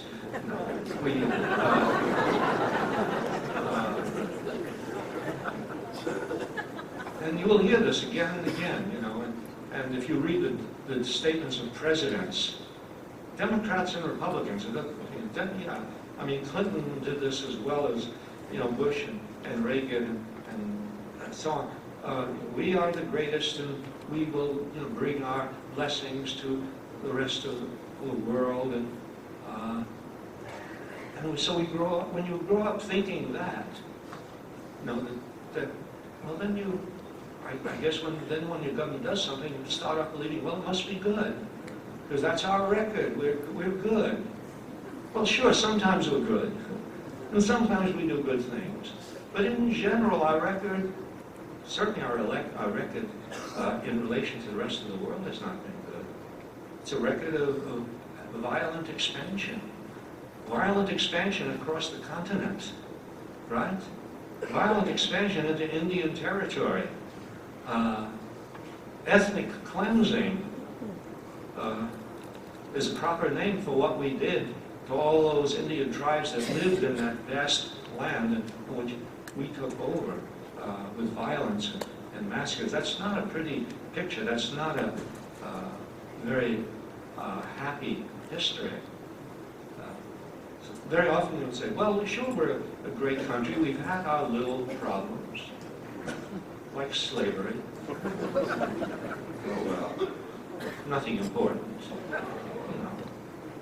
But, no, we had slavery in this country for 200 years, and then almost 100 years of racial segregation. It's only very recently that we did away with the signs of racial segregation in a good part of this country, only recently. So, you know, to simply say, oh, we are the best, we are the greatest, doesn't do justice, you know, to the truth. And when we've gone into other countries, into the Caribbean and into the Pacific, and of course now, you know, into the Middle East, we have not brought them democracy and liberty. We've overthrown democratic governments and instituted dictatorships and the death squads and so on. I'm sorry to say all this. You know, this sound, oh wow, this is bad. This is a terrible thing, you mustn't do this. Well, I think we have to be honest about ourselves. As a person, you have to be honest about yourself and who you are, because if you aren't honest about yourself, you're not going to change. And if you're not honest about your country, your government, then it's not going to change. You know, I think the people who, part of the population that could see more clearly perhaps than other people see through this disguise of, oh, we're the greatest, probably, I mean, African Americans, black people in this country, are not people who will immediately jump to the idea that we are the greatest and we are the freest and the most virtuous. No. In the 19th, I was reading a poem by Langston Hughes, great African-American poet of the Harlem Renaissance. And he wrote this poem in the 1930s. In the 1930s, the United States had not yet become the great world straddler that it is today. Did not yet have 100 military bases all over the world, but we had gone into the Caribbean, into the Pacific, and so Hughes wrote this poem called Columbia, Columbia representing the United States. And Columbia, my dear girl, you really haven't been a virgin so long. It's ludicrous to keep up the pretext. You're terribly involved in world assignations, and everybody knows it. You've slept with all the big powers in military uniforms, and you've taken the sweet life of all the little brown fellows in loincloths and cotton trousers. Being one of the world's big vampires, why don't you come on out and say so, like Japan and England and France, and all the other nymphomaniacs of power.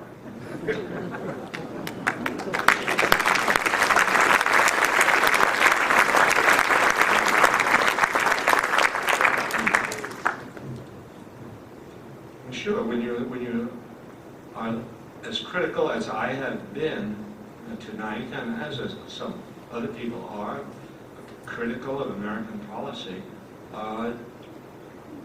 you're bound to be accused of lack of patriotism.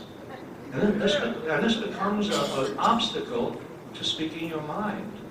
If you're going to be called unpatriotic, well, I better not talk this way. No, it's dangerous to be called unpatriotic. You may be picked up. Right? Didn't they just pass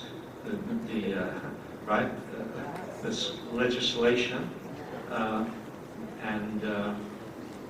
which enables them to pick up anybody, citizen, non-citizen, anybody, pick up anybody and detain them, hold them indefinitely, no lawyer, no trial, no evidence, no charges.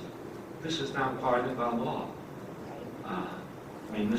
Somebody asked me journalist here in Detroit asked me before, well, how do this compare to the McCarthy period? I said, even in the McCarthy period, they did not do away with habeas corpus.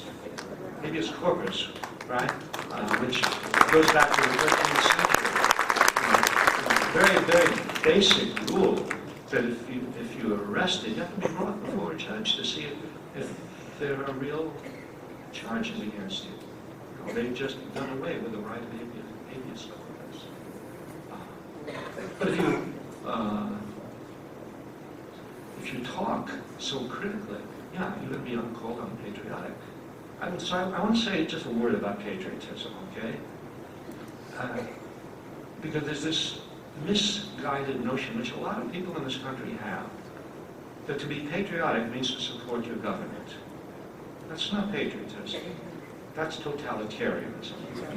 In a totalitarian country, people obey the government. Whatever the government does is right. Our leaders know best. No, that's not a democracy. In a democracy, people criticize and inspect the government. Democracy is based on the Declaration of Independence. The Declaration of Independence says that governments are established by the people. They're artificial creations. They're not authorities. They're not gods. They're just artificial creations set up by the people to ensure certain rights. The equal right to life, liberty, and the pursuit of happiness. And when governments become destructive of these ends, these are the words of the Declaration of Independence.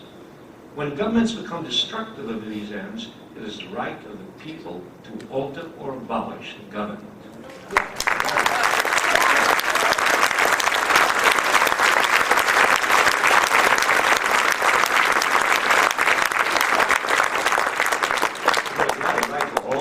You certainly have a right to criticize. And you certainly have a right to impeach.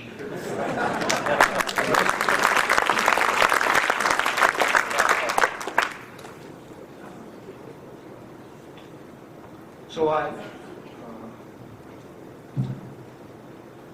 because once you've overcome the naivete and you know and you have a clear idea of what is going on, then you want to do something.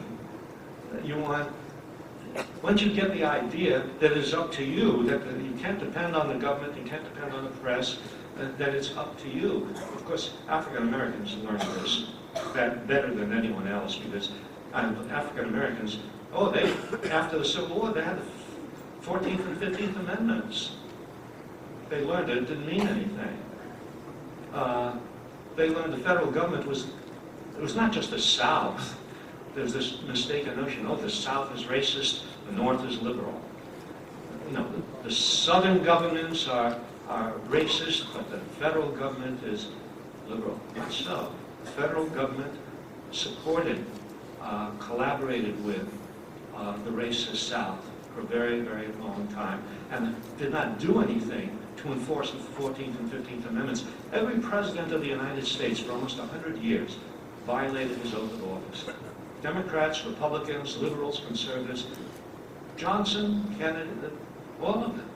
They all violated their oath of office because they took the oath that they would see to it that the laws of the nation are faithfully executed. They did not enforce the 14th and 15th Amendments until black people came out into the streets. Until young people and SNCC and older people and people of all ages in the South created a great national movement. Silas Norman was one of those young people, and there were so many others. And they created a national commotion, which reached the ears of the world, and only then did the government react. And finally they passed laws, Civil Rights Act and the Voting Rights Act, and things began to change. Not enough, of course, they never changed enough, but yes, an important change. If you go into the South today, you'll see signs that it's not the old South. something has changed. So we have to understand that whenever serious injustices are going to be corrected, they're going to be corrected by the people, by people's movements. We can't depend on the powers that be. The labor, working people learned this. They could not, the government was not going to give them the 8-hour day. They had to go out on strike. They had to face the police and the National Guard, and they had to risk their bodies and their lives in order to get the 8-hour day. And black people learned this, and women learned this in the women's movement. They were not going to get any kind of equality through a constitutional amendment. They had to create a new consciousness in this country, which they did it themselves by creating a women's movement. And disabled people learned that they had to organize, and they had to pressure the government in order to get legislation passed to help them. And this has been true generally, that that's how change comes about. And one of the things you learn, I think, when you look at historical movements and social movements, is you learn something about power. You learn that although it seems that they who have the money and the guns, they have all the power, that their power is fragile. Their power depends on the obedience of everybody else. The most powerful government in the world cannot continue if the people stop obeying it. And we've seen this.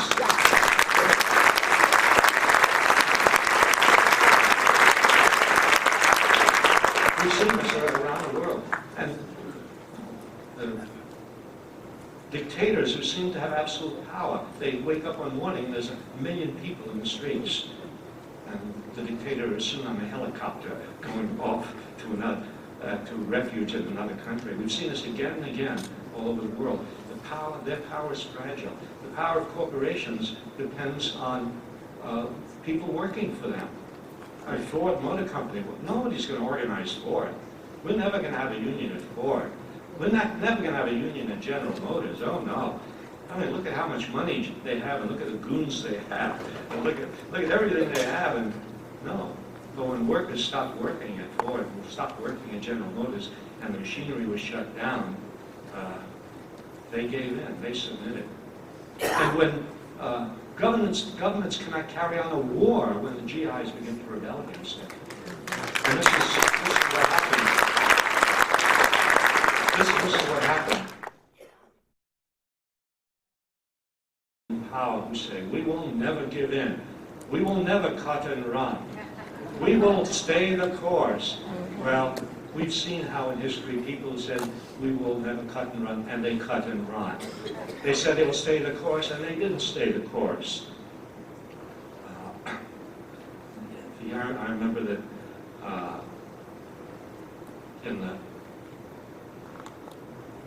when the conflict was going on in the South, between the white supremacist South and the movement, and the white South was reacting, and the slogan was, the Deep South says never. I remember, George Wallace of Alabama getting up and thundering to a crowd, segregation now, segregation tomorrow, segregation forever. Great cheers. Well, a few years later, he was going into the black communities looking for votes. Really. And so, I just have to tell you one little story. Oh, well. I look at my watch to pretend that I care.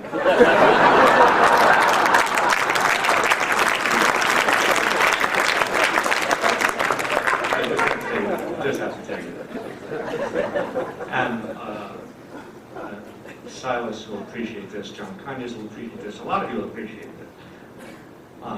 It was spring of 1965, and I was on the Selma to Montgomery March, 1965. The last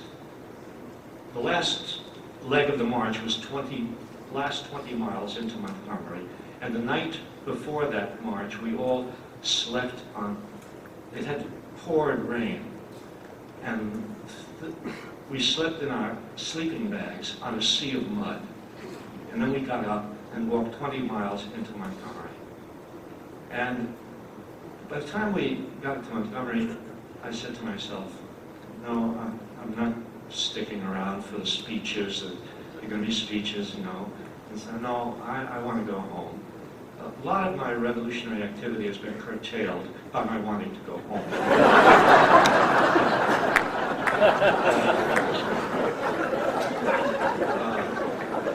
And so I went to the I made my way to the airport in Montgomery, and there I ran into Whitney Young.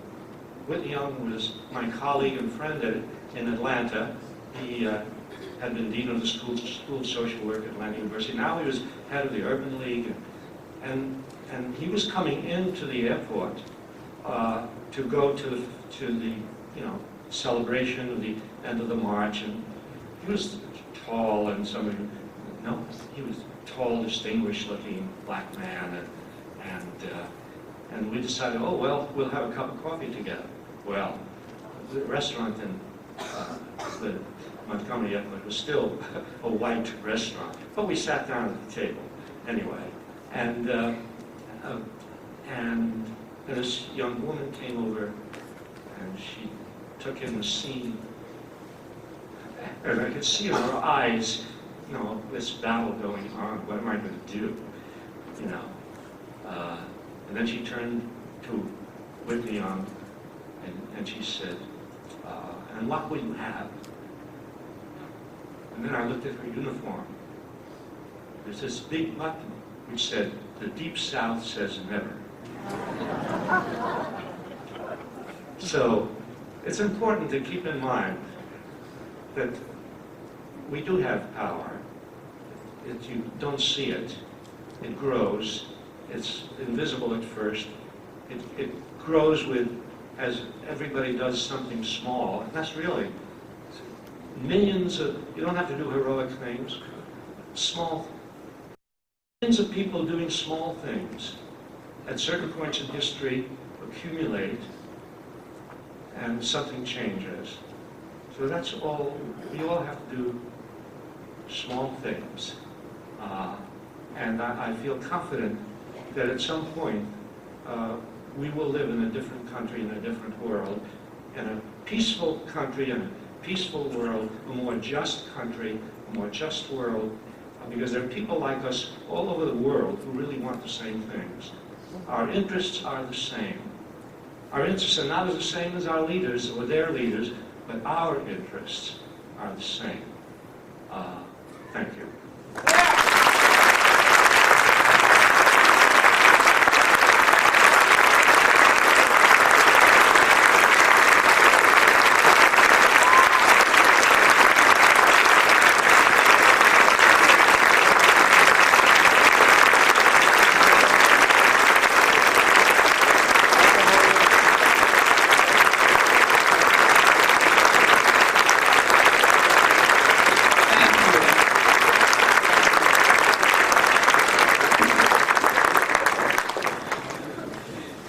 You will note from your program that it says that there is now a time for questions.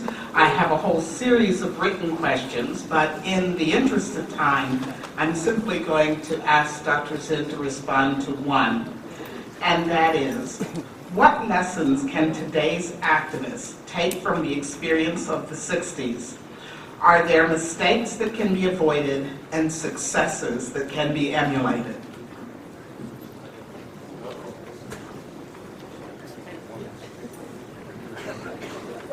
Great question. Definition of a great question is one you can't answer.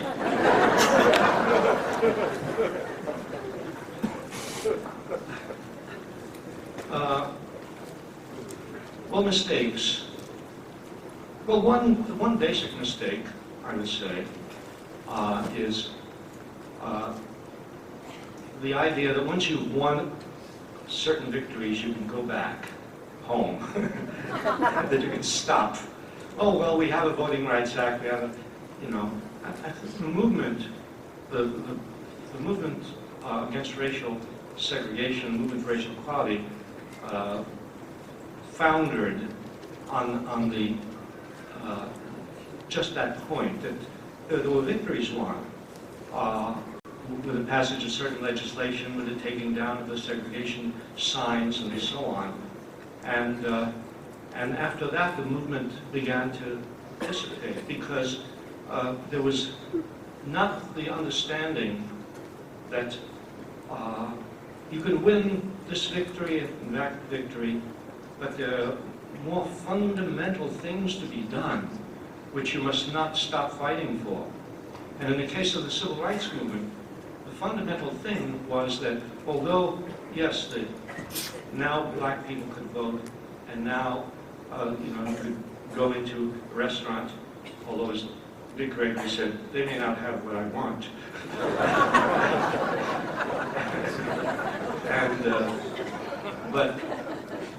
But the basic economic condition of most black people did not change. That is, the economic issue, which is fundamental, the issue of economic equality. You know, a certain proportion of black people were able to move up into the middle class and go to college and get jobs here and there, but very large majority of black people in this country still remained in desperate circumstances. So we didn't learn the necessity to continue the fight, to move on to the next stage. For instance, with relation to the war in Iraq, we may bring the war, I think we will bring the war in Iraq to an end. We have to bring the war in Iraq to an end. Yes. We can't go on like this. We don't belong there. It's not our country. We have to get out. But what happens then? Are we then not going to be prepared for the next war? I mean, what if, Iran, North Korea, who knows what? After all, we've been in war after war after war. We have to think beyond the war in Iraq. We have to think about war itself. Not just this war or that war or the other war. War itself cannot be accepted anymore.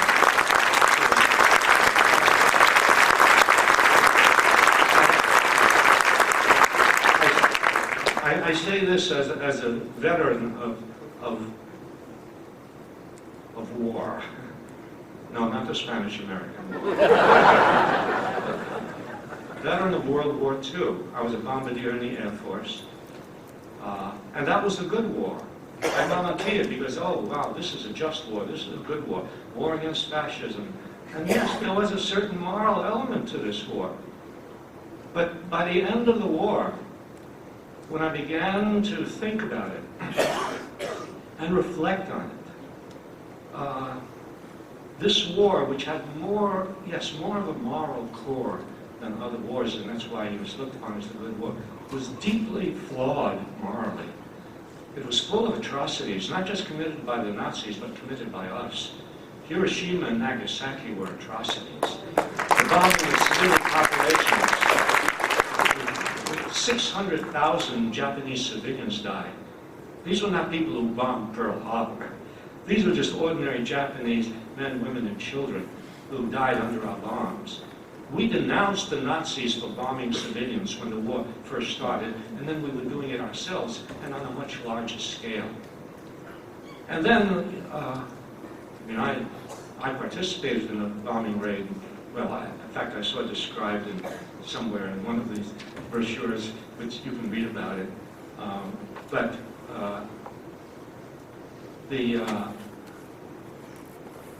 This was the best of wars, and it was not something to be proud of.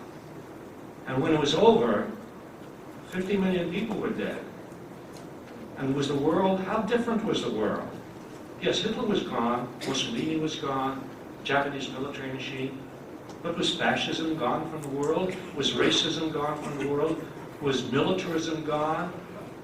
Was war gone? Was this the war to end all? No, we've had war after war after war. War, it turns out war, even though it looks at the beginning, oh well, there's a tyrant there, there's the Nazis, there's Saddam Hussein, there's Ho Chi Minh, oh yeah, they're the bad guys, we're the good guys, we'll get rid of the bad guys, everything will be okay. No. War is a quick fix. Really. And it's, wow, we won. And then the reality settles in. And you're back doing the same things, fighting the same evils. So, and war kills the people you think you're saving. That is the nature of modern war. Modern war kills civilians. It kills ordinary people. In World War I, the ratio was 1 civilian killed for every 10 soldiers killed. It was a 10% ratio. In the World War II, it was more like 50-50 civilians and military. In Vietnam, it was 70% civilians and 30% military. In these recent wars, it's more like 80 and 85% civilians. Every war that we wage, no matter what phrases are uttered about, you know, they're this and they're that, and they're ruled by this tyrant and so on. But then when you make war to solve that problem, the people you kill are not the tyrants. The people you kill are ordinary people, and many of them children. So every war that we fight in our time is a war against children. Once we accept and understand that fact, we will not accept war as a solution for any of the problems that we have in the world today. So we have to think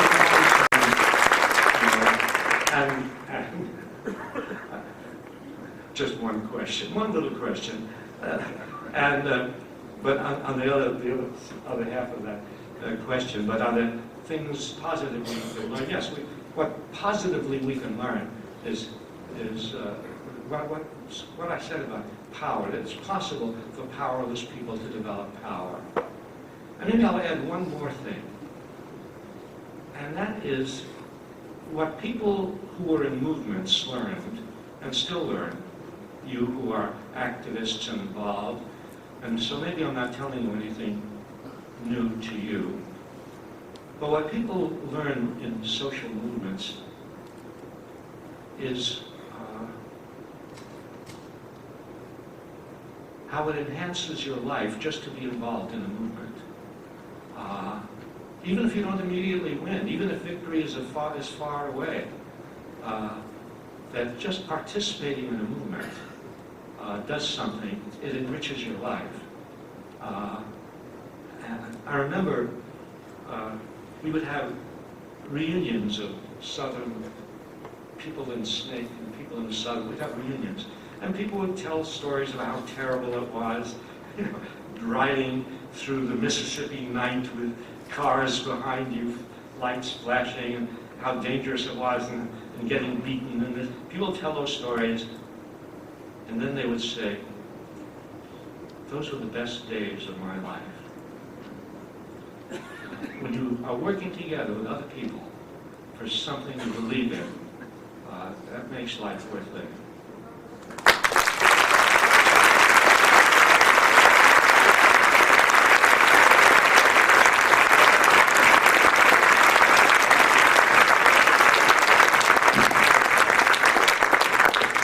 Again, I thank you, Dr. Zinn, for those powerful words. I thank all of you for coming. You will note on the program that there is an opportunity to purchase books and to have them signed. And my last announcement is that you may also purchase a ticket, if you choose to do so, for a play that will be presented Friday and Saturday, November the 17th and 18th at 7 p.m. at the Ferndale United Methodist Church. The play is entitled Marks in Soho, written by Howard Zinn. $15 at the door, but if you get your ticket today, it's only $10. And so I would encourage you to purchase a ticket Again, thank you very much for coming, and we are now ready to move into that part of the program where you may have your books autographed. Thank you.